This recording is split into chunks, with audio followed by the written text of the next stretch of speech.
And now our Grand Master Award. Kathy Pickens will present.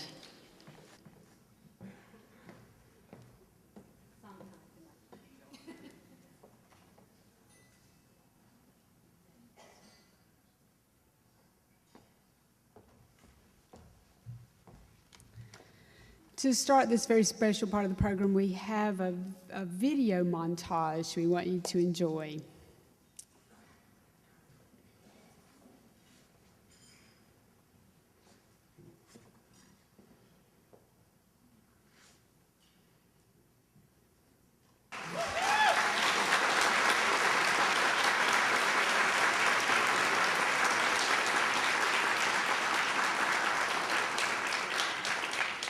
I wanted to bring a princess wand tonight, but I didn't. This is a serious occasion.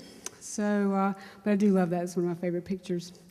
Starting sometime in 1980, with the visionary thinking that we have come to expect from publishing, 13 publishing houses rejected Deadlock, the first V.I. Warshawski novel, saying, as they are wont to say, "It does not meet our needs at this time."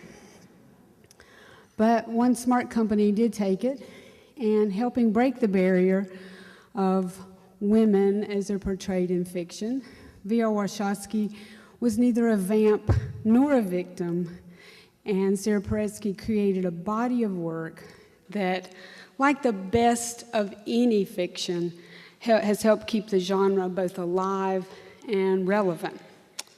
That would have been enough. But social issues can't all be solved in fiction. In the mid-1980s, 1/3 of mystery novels were written by women. But the review space dedicated to novels written by women, mystery novels, was less than 10%. Well, Sara Paretsky looked around, gathered about a group of like-minded and also very talented writers, some of whom I'm very pleased to say have become my friends and mentors over the years. And they began to monitor the reviews and educate the reviewers. And now women write roughly half of the mystery fiction published every year, and don't get quite half the reviews, but it is such a much narrower gap than it was. And frankly, much narrower than the gap that's been reported recently and much debated in the press that you see with literary fiction. So you can make a difference over a period of time and with lots of hard work. That would have been enough. But Sara Paretsky and the sisters that she gathered around her in Sisters in Crime said there's more to do. They began to educate writers about what it means to be a professional in this business. I remember poring over my first copy of Shameless Promotion for Brazen Hussies. Who could pass up a book with that title? The 3rd edition has just been released by Sisters in Crime this year, giving advice about how to go out and let other people know what you've been working on.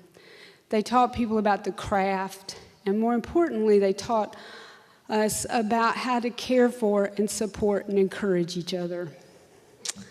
Sisters in Crime has grown to more than 3,000 members. It is an inclusive group of readers as well as writers, booksellers and librarians, women and men. And they support and encourage and push each other into some really amazing things.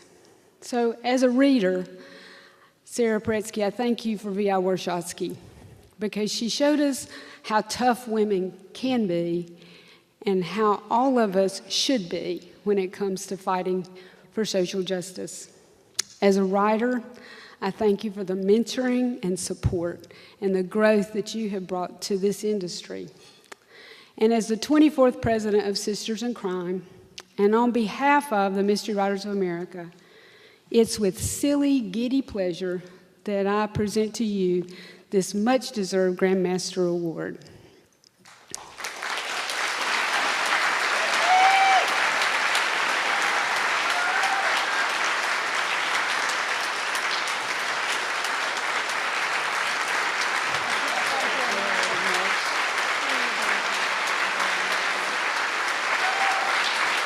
you.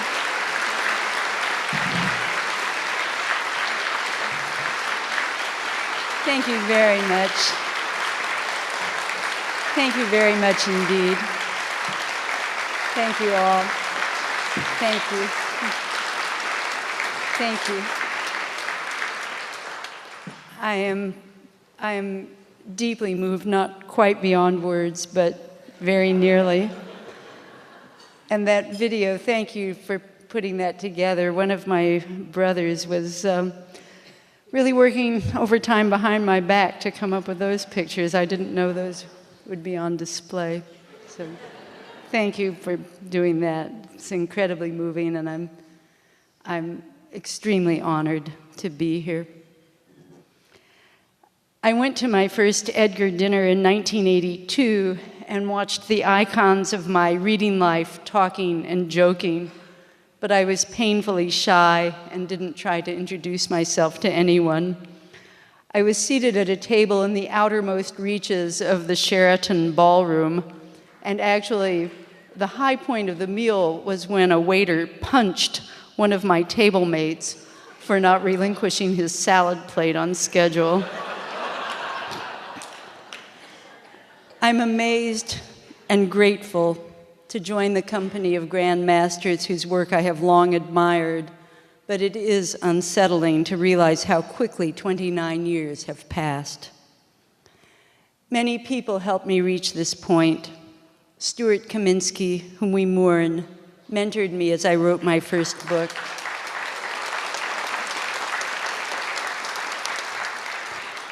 My agent, Dominic Abel, agreed to represent me all those years ago, and he has never faltered in his support.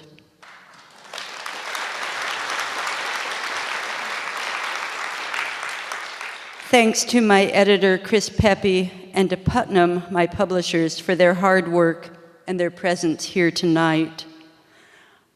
Although the company is known as G.P. Putnam's Sons, it was George Putnam's daughter, Mary, who was a leading 19th century writer and feminist, and it seems fitting that my novels bear the name of the woman who forced England to accept women as doctors.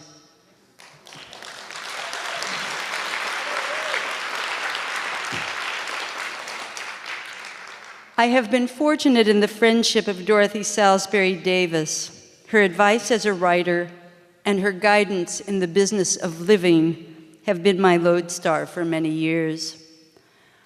Above all, I thank my husband, the distinguished physicist Courtney Wright, who has listened to 29 years of fears and self-doubt. His steadfast support has kept the wind beneath my sails. To him and to Dorothy, this award and the following remarks are equally dedicated. The world of books has seen major changes since my first Edgar dinner. It had been hard for me to find a publisher for a woman private eye set in America's heartland. Now, as a result of a revolution I helped start, detectives of all stripes and locations are commonplace. I was lucky. In 1982, there were many more publishers to approach than exist today. We live in a world of conglomerated publishers and distributors. We writers are often told that we are not creating stories or characters, but brands, as if the chief difference between our stories and toilet paper is that you cannot yet upload Charmin to your iPad.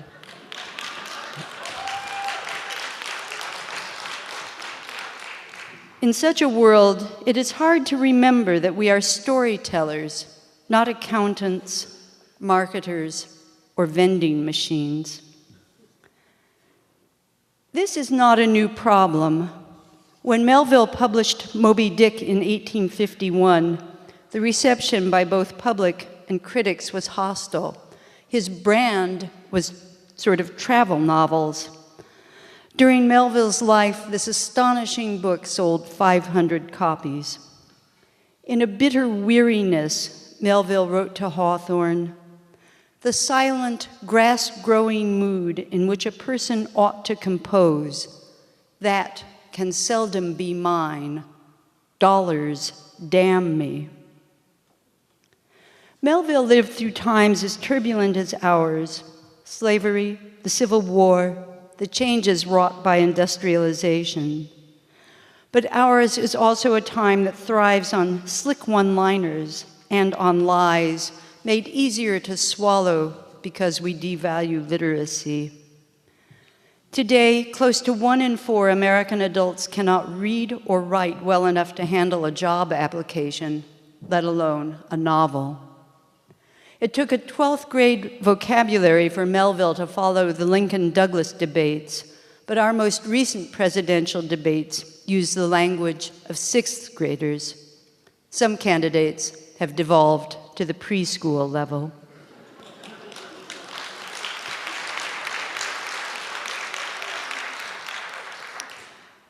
We writers owe a duty to our gifts. To the gift of language, we have a duty to dig deep into words and wordplay, not to settle for the slick or for repackaged street slang as mediated to us by television. And we owe a duty to our other gift, our stories. And the cacophony of sound that fills our broadband waves, amid the lies and self-promotions, it's essential that we writers return to Melville's silent, grass-growing place and find the truths that fiction can lay bare.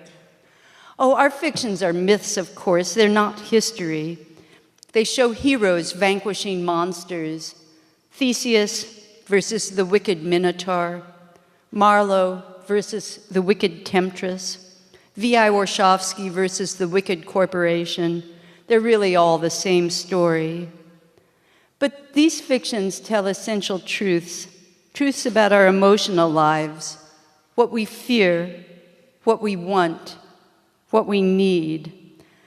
Writing is a form of autosurgery. The closer we cut to our own bones, to force ourselves to emotional truth, the more authentic our voices will be.